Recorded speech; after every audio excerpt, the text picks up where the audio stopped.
After we ran the pig for president in 1968, in 72, we were running a turtle. Kesey said if the turtle lives long enough, I'll vote for him. The turtle was assassinated by this amazing rock from the base of Mount Ararat that I got this Tibetan gentleman to carve in the face of the rock. And of course, running a rock for president, you run a roll for vice president, and at different rallies, we pass out different rolls, like jelly rolls and cinnamon rolls and bagels, and so you can always eat the vice president as the roll kept changing. Yeah, you can't eat him anymore. He doesn't exist, except he does. And he's poisonous. I'd spit him out. Oh. Cannibals don't eat clowns because they taste funny. Everybody knows that. I enjoy being a clown. Let's talk about, nobody for president, right. So, I spaced the rock out in a taxi cab coming out of a recording session. I had been in one room listening to tape running backwards for 2 days, and I just left the rock in a taxi. And there was a big article in the Village Voice, have you seen the rock on WBAI? Looking for the rock, nobody's got the rock. I am in deep doo-doo. When? Up the spinal telegram. Nobody. Nobody's perfect. Nobody keeps all campaign promises. Nobody should have that much power. Yes. We all got into it. We became, we changed our bus from, to nobody won. The nobody won, because they had the Air Force won, we had the nobody won, and if nobody wins, nobody loses. And we'd have these great rallies where we'd have a lot of rock and roll, and then nobody would show up in an open convertible. And we used clicking teeth on a pillow as a symbol of nobody, and now nobody will speak. Click, click, click, click. And all these TV guys are pushing each other to get better shots of it. Click, click, click, click, click. And we're doing, and I go to Kansas, where the Republicans are in the Kempner Arena, and I got to buy out every red rubber nose in Kansas and Missouri and place it on the under-the-counter culture. And the cops could not club the clowns on the color TV. I'm approached by a member of the press, John Bryant of Open City. He had credentials and he had to go somewhere else far, far away. So he gave me his laminate to get into the World Press booth. So I put on a three-piece suit out of Goodwill, usually reserved for Halloween, and went inside, and I'm typing up all these nobodyisms. Nobody lowered your taxes, for God's sake.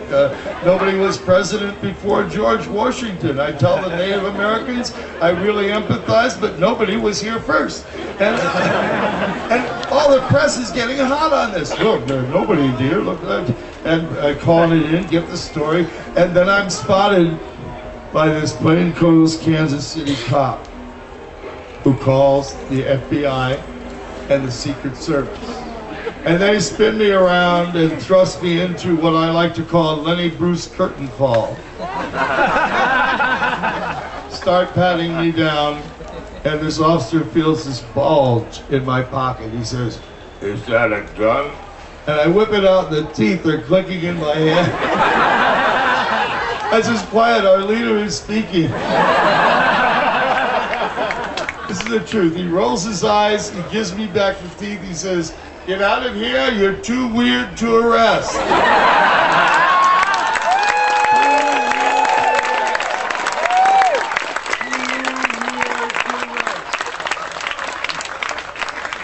Hunter Thompson says, when the going gets tough, the weird turn pro.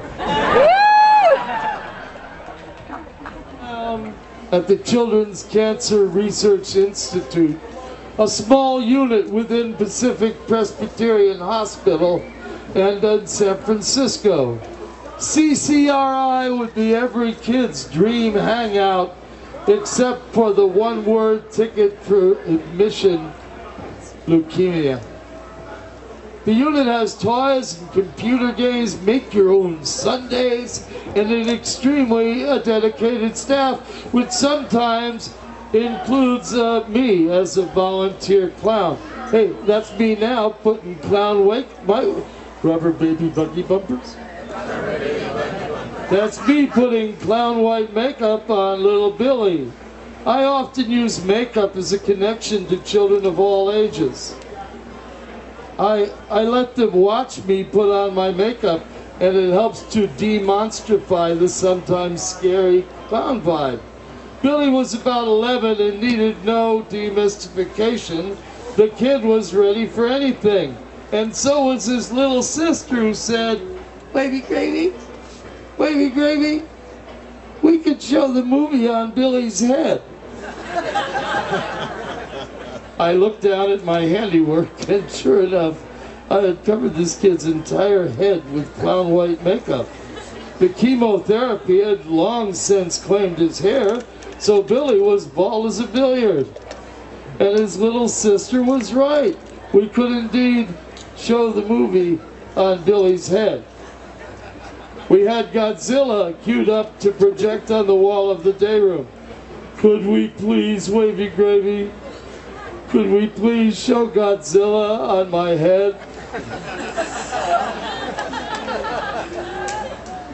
There was no way I could deny such a bizarre and heartfelt request. "Okay, Billy, you got it, but promise to tell me if your neck gets sore, and we'll shoot the movie back on the wall." I figured the kid wouldn't make it through the credits. So, there we all are, sitting around, eating popcorn, and watching Godzilla on Billy's head. Billy is positively glowing with delight, and I must confess that my mind had already entered the train wreck zone. And just when I thought things couldn't possibly get any weirder, in walked a team of visiting Japanese doctors to inspect the unit. Plop, plop, plop, plop, and the sound of their brains softly splattering on the linoleum